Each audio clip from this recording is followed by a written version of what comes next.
Hey everyone, it's Danielle Taylor with Keller Williams Realty here on the beautiful Outer Banks. Now we're going to get into the flip side of the coin because I think this really helps homeowners understand it from the other side. What do guests want? So that's our topic now. So what do you think are the top 5 things? So I know there's a million, but it's so hard. What do you think are the top 5 things that guests are searching on? So when they're first starting the process of deciding what they want to rent, what are the top 5 things they're looking for? So from strictly an amenity standpoint, guests seem to know what they need. They seem to know how many bedrooms they need. They know the makeup of their group and they know the dates that they're coming. They're absolutely looking for like bed to bathroom configuration. Bed to bath, okay. That's so huge. The more en suites, the better. Absolutely. Okay. Absolutely. Okay. They're looking for different amenity factors like recreational areas, rec rooms. If it has a pool table, something extra for the family to do that week is huge. Okay. They are looking for like additional sleeping capabilities through a den or maybe a sleep sofa in a bedroom. So something that really helps to appeal to that family dynamic. They're looking for how those beds are laid out and if there's potential spaces for people to kind of spread out and get comfortable in the properties. Would you say king beds are important? I would say king beds are very important. King beds are king? King beds are king. King beds are king. You heard it here, folks. That's right. They, you think about when you're vacationing, you want either what you have at home or you want more than you have at home. Yes. Absolutely. And no one wants to go on vacation for a week and sleep in a queen bed. They want the king bed. They want the space to spread out. Right. So absolutely, king beds are it. Yes. Making sure coming from a family standpoint, I think making sure, like you were talking about the den space, making sure there's space that everyone can sort of spread out and not feel like they're all on top of each other. So second living areas are Absolutely. such a great thing. So for our people even looking to buy a second living area could be a key criteria. Additional amenities that really impact and drive, the guest experience, pools and hot tubs. Yes. Folks want to have that, just right downstairs, right out the door. They might have little ones that the beach is not either safe for, or they just don't want to be out there in the water. It's a rough day, or we have jellyfish, or or yes. it's super cold. Yeah, cold. Yeah. So the pool and hot tub, I think, are huge factors, and an elevator. Yes.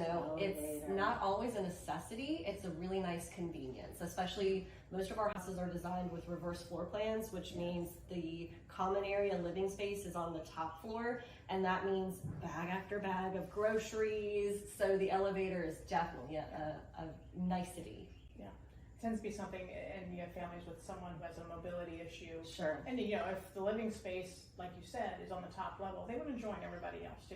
Right. For dinner, or even just to sit around and have some coffee. Right. It really is. What are maybe a few things that homeowners could do that would improve their rents, but don't cost a lot? Like, what could they do?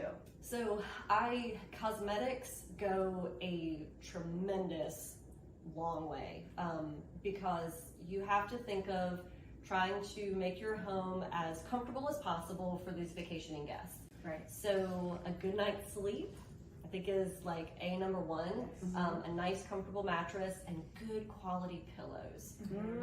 That's really, that's really something that I think gets not remembered as much, especially for a homeowner who has to furnish a house that has, 5 bedrooms or 5 mattresses or 8 or 12. A comfortable night's sleep is really huge, and you're gonna reap that reward 1,000 times over. So maybe getting it, like, even if you couldn't afford to do all 6 or 7 bedrooms in one go, maybe setting a schedule for yourself, whereas each year you were maybe trying to do 1 or 2, And I focus on the master bedrooms first, where the adults are sleeping. The people who are paying for the vacation should be happiest. Yes. And we all know kids, they'll sleep on anything. They really will, yeah. So you can tend to let those go a little longer than the others, and you can absolutely cycle it. Pillows, yeah, I bet people forget about good pillows. They do. They absolutely do. And you generally have to buy new every year. Okay. Yeah. Interesting. Because most of the good ones aren't washable. They just wear out. Right. Yeah. They just wear out. Yeah. Mm-hmm. Yeah. And I say too, paint.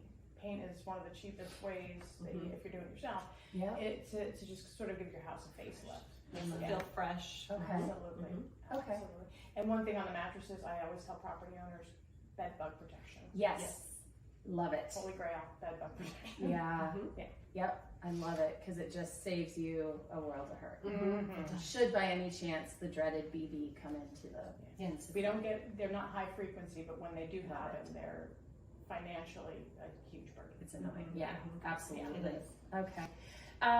Now, when it comes to pools and hot tubs, we talked a little bit about that's one of the things that your guests are searching on.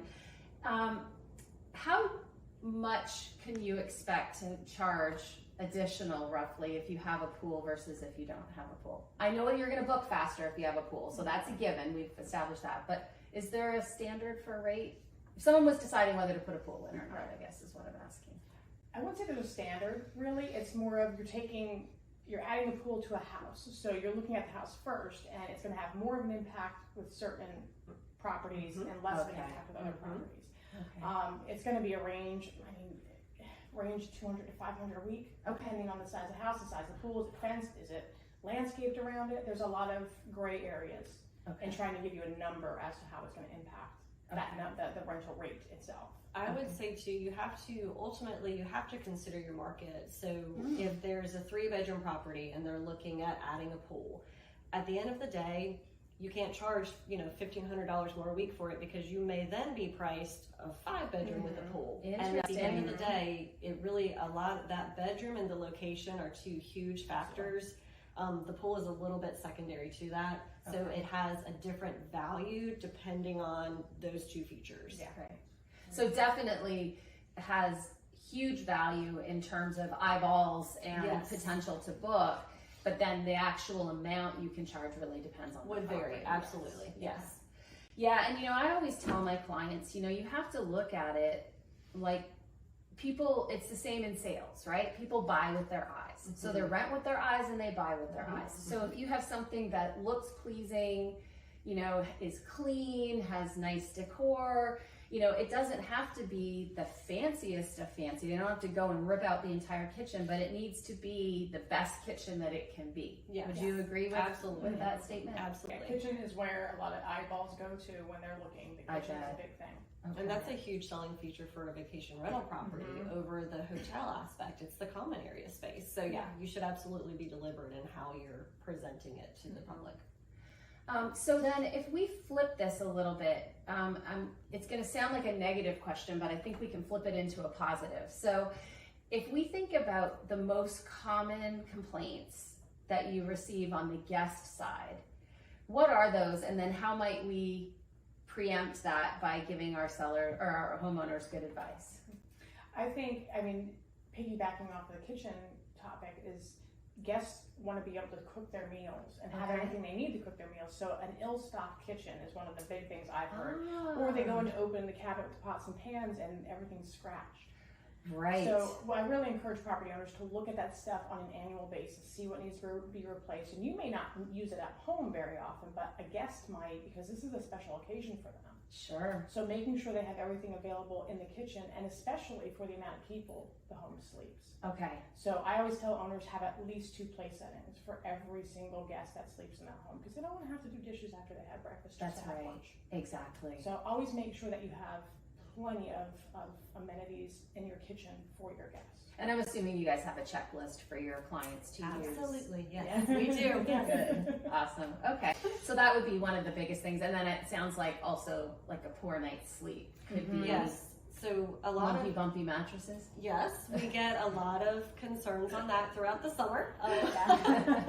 So I think to kind of sum it up too in really broad terms, it's really they'll complain about something that is not comfortable. They won't necessarily complain that something's not to their taste, but they're complaining that it's not usable, it's not comfortable to sleep on. So I think really putting a lot of thought and effort into, again, how you're presenting your house for your vacationing guest and make it as comfortable as possible for them. with items in good condition and, you know, decent quality and that sort of thing. I think that will pay over, you know, 1,000 times with less guest complaints, which positively translates to positive reviews online. Exactly. Which is huge. You know, no one wants to book something, no one wants to buy a pair of shoes without a review, Yeah. let alone thousands of dollars of a vacation. So that's very powerful. And, you know, somebody who says the kitchen was very well stocked, you know, the beds are super comfortable. We really enjoyed that. The living area had enough space for everybody to gather in at night. You know, those are definitely positive feedback that we can see translate to the reviews. Okay, I love that. I love that. I think that's really important to think about, always thinking about your reviews, because we do, you're right, we don't buy anything without checking it out first. So awesome, I love it.